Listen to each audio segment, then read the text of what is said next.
Let's bring in our panel now as well. Joining us from Toronto is Aurel Braun. He's a professor of international relations and political science at the University of Toronto. Here with us in the studio is Arturo Sarukhan. He is a former Mexican ambassador to the US, is now an international strategic advisor. From Philadelphia, a big friend of this show, Michael Johns. He's a co-founder of the US National Tea Party movement and a former writer for President George H.W. Bush. And Simon Lester is the associate director at the Center for Trade Policy Studies at the Cato Institute here in Washington, D.C. Thanks so much, everyone, for joining us. Let's start with you, Aurel, in Toronto. What do you make of your foreign minister saying no deal and we've got lots more to talk about? It was a roller coaster today. And yesterday there was optimism, then there was a good deal of despondency, and now we are going to reconvene next Wednesday.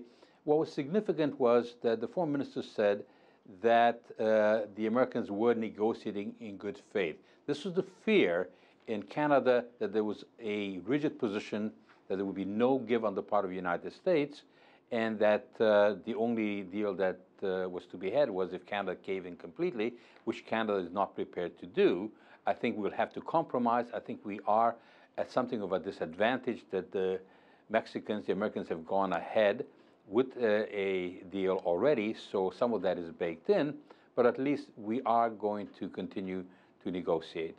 I want to do a follow-up question with you because you're on the ground there in Toronto. But first of all, I want to play you a clip because Donald Trump's remarks about Canada, which was supposedly off the record, but then the Toronto Star got hold of, really created for the cat among the pigeons, as we would say, in this. And this is Jerry Dias, the president of one of the unions for Canada. Let's just take a listen. What Trump is expecting us to adopt, and others, including Americans, is this real economics based on suicide. And Canada just doesn't have any interest in it. Candidly, if you look at Canada, the United States, our relationship, $2 billion of trade a day, to really start to upset the apple cart over politics, I will argue, makes no sense. So this idea that somehow Canada is going to get bullied into a bad deal, I can suggest to you that that's not going to happen. I love union negotiators. Aurel, I just want to follow up with that and basically say, what are the red lines here for Canada going forwards? We heard something called Chapter 19, which is a dispute mechanism. People have mentioned dairy, other aspects as well in Canadian culture. Just break it down for us quickly if you can. Well, first of all, everyone wants to save face. But for Canada, a number of things are important, at least for this government. And one thing that is important, I think in general for Canadians, is Chapter 19. And that is a mechanism where a bi-country, bilateral body is set up that decides independently on trade disputes. And that has been very beneficial to Canada. And Ottawa, any government in Ottawa would be reluctant to give that up. The other sticking point seems to be supply management. And this is, in a sense, a kind of cartel that protects dairy farmers. And this is a rather small group, 19,000, 20,000 people. There are high prices for milk, for dairy products in Canada. And gave that up, supply management. New Zealand gave that up. There's a lobby group, especially in Quebec. And there will have to be a great deal of creativity to get around that. And then there are protection of cultural institutions as well. Thanks so much for breaking that down. Michael Johns, Donald Trump tried to seemingly push Canada into a deal by moving the clock with the Mexican handover of power to the new president on December 1st in mind. But then words of his got out, leaked, an off-the-record conversation. Then he basically admitted that he'd said some really negative things about Canada. Let me read you a tweet. Wow, I made off-the-record comments to Bloomberg concerning Canada. This powerful understanding was blatantly violated. Oh, well, just more dishonest reporting. I am used to it. At least Canada knows where I stand. But do we know where Donald Trump stands right now? I think we do. I think if you go back conceptually from the 2016 election and through now, the goal is to reduce tariffs.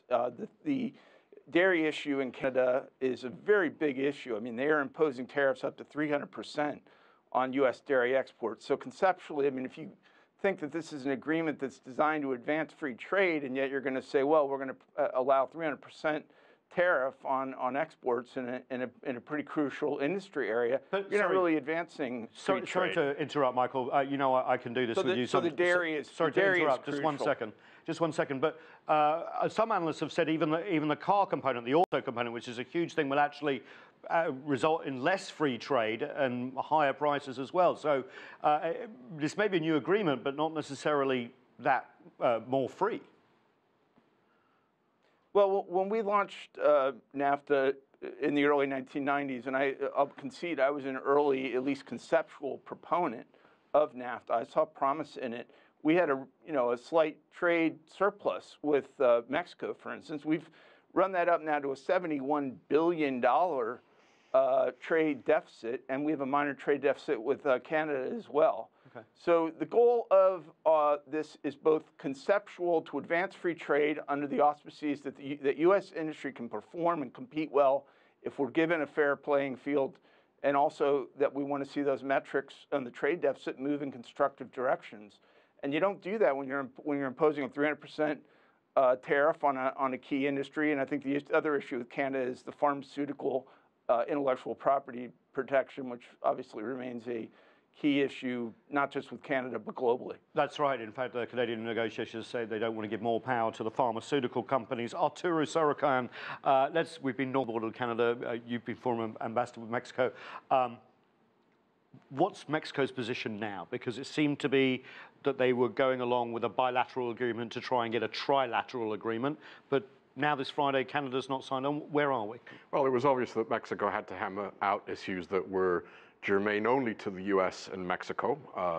Those needed to be solved and hammered out. There was really no point in having the Canadians there. There are other issues that were discussed and agreed upon on Monday that do impact Canada's position, like the Sunset Clause, for example. That's right. That's the agreement running out after 5 years. The Americans want to get rid of. Which is now sort of 16, renewable, etc.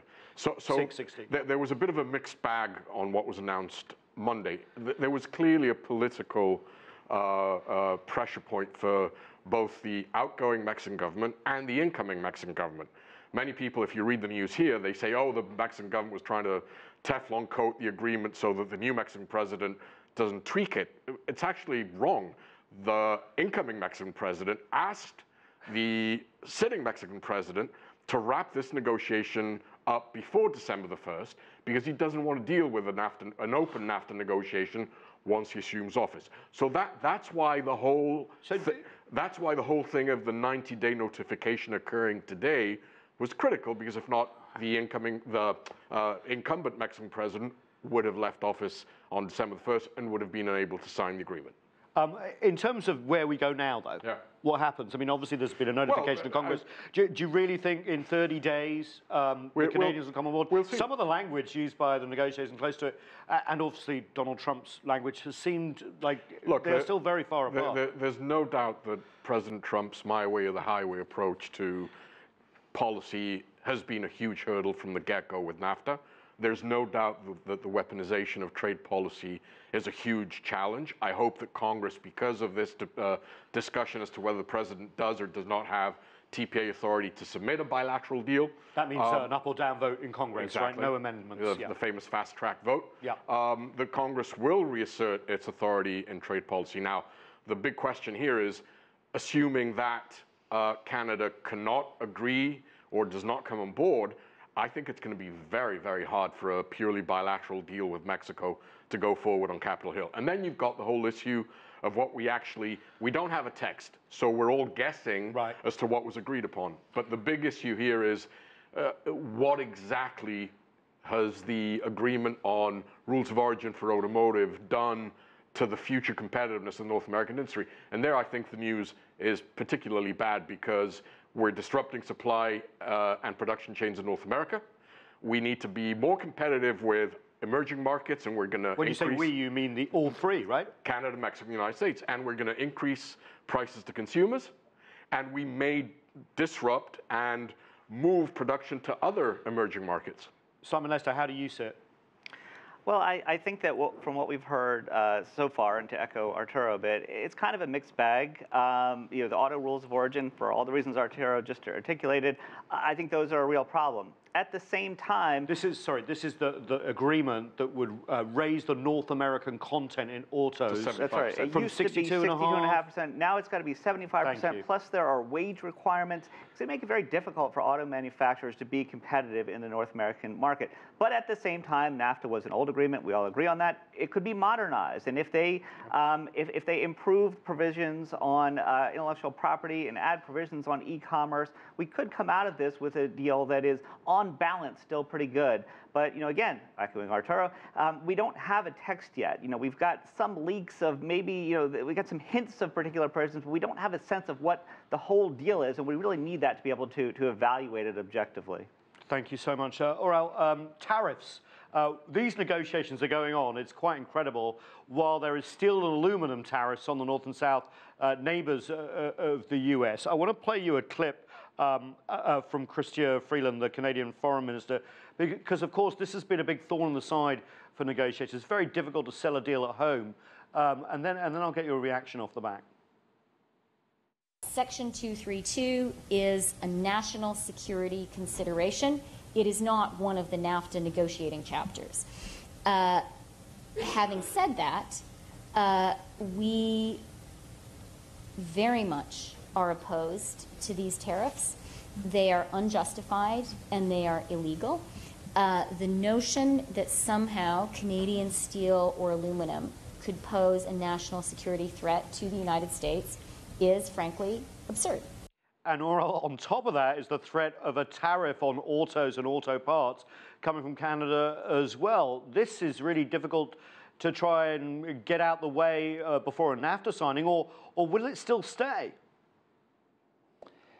There is a danger that they may stay, and no country, no leader likes to negotiate under pressure, under threat. And Canada is not any exception to that. But I think at the same time, we need to take a step back and look at the geopolitical realities. And yes, it is true that we have a very long and very productive relationship with the United States, 4,000 miles of non-militarized borders, $2 billion trade. But the United States is an economy that is 8 to 9 times the size of Canada's. They're much less reliant on trade than we are. In any dispute, everybody will suffer, but we are likely to suffer more. And given that there is an agreement, we don't have the text with Mexico, but clearly the American administration was able to make some concessions, so did the Mexican government. That does put us at a disadvantage. Michael Johns, Trump's negotiating strategy is very in your face. A lot of people like that who voted for him. But putting tariffs on your neighbors, both north and south, and then the comments that leaked out where basically he says, I'm just going to say no, has it really led to any successes? The Europeans have just said no on reducing tariffs for autos. That deal, or that gentleman's handshake, seems to be disappearing between the EU and Washington, D.C. China, of course, very much still locked in deadlock with Washington. We could see more tariffs next week. Where are the successes here? Well, I think that there are a number of them. They're all emerging. I think in the case of Mexico, we are on the verge of a real breakthrough in our trade relationship that I think is going to prove mutually advantageous to both countries and expand, not reduce, the free trade nature of that trade relationship. And clearly with the EU as well, we've seen conceptual agreement on maybe a really almost revolutionary shift on the issue of tariffs and the potential almost elimination of them across the board. So you have to, and this is difficult, I think, in the political realm, to realize that the president views tariffs not as the end, but as a mechanism toward an end. He ultimately is a believer in free trade. He wants to see free trade expanded, not reduced. The reality is our trade deficits with our major trading partners have exploded over the last 3 decades because we've only focused on one side of the ledger. We have talked about what our tariffs are toward imports to this country. We've not looked at the issue of currency manipulations. We have not looked at the issue of subsidies of industries. We've not looked at the issue of tariffs that are imposed on our exports. And that's what this president, to his great credit, is doing. Some critics, Michael, would say that the president doesn't fully grasp that tariffs are paid by American companies and essentially American consumers, not the countries that you're trying to get to change their mind. No, I think he does fully understand that. Tariffs are ultimately taxes, and they are ultimately imposed on corporations and in turn passed on to consumers. When tariffs go up, the cost of goods go up. So it's in the interest of all countries of the world, in theory, and unfortunately we're not in a theoretical world, we're in a practical world, but in the theoretical world, it's in everyone's best interest to see those tariffs removed. Okay, consequences. Mexico has been accused of folding to this deal. I want to just play the outgoing Enrique Peña Nieto, Mexican president, and listen to him about why they seem to move towards a deal with the U.S. so quickly. Que tengamos presente. Let's remember that practically 80% of trade that Mexico does abroad, it does with North America, and that explains the relevance and transcendence to clinch a deal that would be beneficial for the three parties involved. So, Arturo, is this a wake-up call for Mexico in terms of its dependence on the U.S. economy? I mean, it's got other trade deals, the TPP, etc. Or is it still very much hitching its wagons to NAFTA? No, I think that since the negotiations started a year and a half ago, this has been a big wake-up call for Mexico. I think that Mexico, along with Chile, the two countries that have the largest network of free trade agreements on the earth, they understand that they have to diversify. They have to use those instruments to diversify trade. TPP, the Trans-Pacific Partnership, which Mexico was unsurprisingly the first country to ratify the modified version without the United States. TPP minus one. TPP minus the US will be a very important tool in that regard. Also, Mexico, though, does want to become a major auto player. Yeah. These changes in supply chain, are they really aimed at North America? Are they aimed at countries in Asia like China, Japan, South Korea? Well, the problem is that the impact will happen in North America, whereas we should be deepening and expanding our integrated supply and production chains in North America to compete in the U.S. Purchases of cars in the U.S. have remained flat for the past 5-6 years, and they're not going to grow. The growth is in Asia. The growth is in Asia. So what do we need? We need to become more competitive, become more efficient, instead of adding tariffs and relocation of production because of these quotas or new tariffs on autos. So in many ways, I've always felt that a bad deal is worse than no deal. This isn't a bad deal per se, because as you said, there will be other areas, e-commerce and IPR protections, where we are advancing NAFTA into the 21st century. But if you look at what we're doing in terms of trade management in the automotive sector, this is not a good thing. Someone, let's talk consequences of this globally? Well, it depends what the outcome is. You know, if we get a good deal and President Trump shows the world that he can negotiate trade agreements, and he moves on and negotiates one with the Philippines and then maybe with Japan, and then maybe resolves the issues we're having with the WTO, well, then this is good for the global economy. If this falls apart and no new trade deals are signed, then it seems like the U.S. is withdrawing a bit from the global trading system. As other countries move forward, as Mexico and the EU update their trade agreement, as the EU and Japan implement their trade agreement, you know, there's a big question: does the U.S. want to be a player in the global trading system or not? And the NAFTA will be a test of that. Or for Canadians, very much too dependent on the elephant of the economy to the south. What about diversification? They too are a signatory of TPP. They've been seeing a lot of inward investment from China, etc. We have talked about diversification for decades now, and one of the key proponents of diversification was the father of the current Prime Minister. That's right. When Pierre Trudeau was Prime Minister of Canada, he talked about a third option of moving more towards Europe. But the pull of geography and economic logic meant that the bulk of our trade remains with North America. And the fear that if this movement to have a renewed NAFTA fails was expressed by the head of Unifor, the powerful union that incorporates, among others, the auto workers, who said that if we do not reach an agreement, then the beneficiaries would be auto producers in South Korea and China, and the losers would be those in Mexico, Canada, and the U.S. Michael Johns, there is a political clock ticking here in the US too.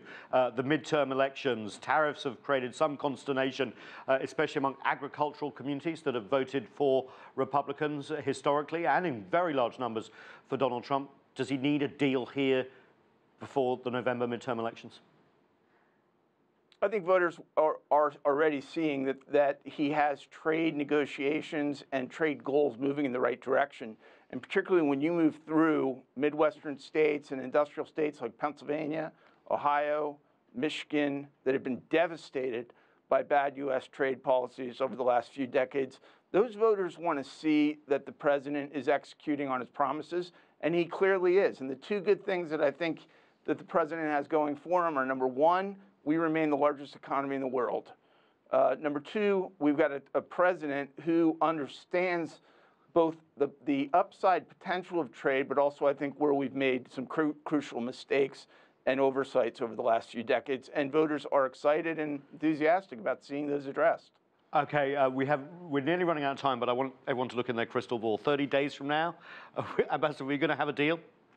I think we will have Canada on board, and hopefully a trilateral debate, a debate on a trilateral agreement on Capitol Hill, which will be critical for approval. Sam? I think we'll have a text. I don't know whether that text will be approved by Congress. It might be the next Congress, and we don't know what the makeup of that Congress is. So how do you tailor this to the Congress when you don't know who's going to be in Congress? It's very challenging. Yeah, it could be Democrats who have traditionally been very resistant to new trade. They'll want to see something different than what the current Republicans want. Well, north of the border in Canada, what are the odds, you think, of a deal this time next month? We're hopeful, and I think on balance, it is likely that we are going to have a deal. The question is it as good a deal as we could have had we moved earlier? The former Prime Minister of Canada, Stephen Harper, had said that we should have moved earlier on this, that we should have tried even to negotiate something bilaterally, the way Mexico did with the United States, and then bring all three parties in. I think the price may be heavier now. And it is important that all parties lower their rhetoric because everyone wants to save face. And there's an election coming up in Canada as well in a year's time. Absolutely. Michael Johns, we've all read The Art of the Deal over the last couple of years. Is there going to be a deal for Donald Trump in the next 30 days? Yeah, I think the great exceptional accomplishment here is on Mexico. 2 years ago, if we had predicted we would have enhanced relationships under President Trump with Mexico, I think a lot of people would have fallen off their chair laughing. That's precisely what's happening, in part due to the presidential transition and the relationship that we're developing with the new administration. But I think, importantly, if Canada can make some concessions on these dairy issues and on the intellectual property issues, there's good promise that we could have a three-way agreement. We could go on for another half an hour, I know, and I know people want to rebut that, but we have run out of time. Voices from Mexico here in Washington, D.C., in Toronto, and the American heartland as well. Thanks so much for joining us. That's it for this edition of The Heat. I'm Nathan King in Washington, D.C. Thanks so much for watching. See you soon.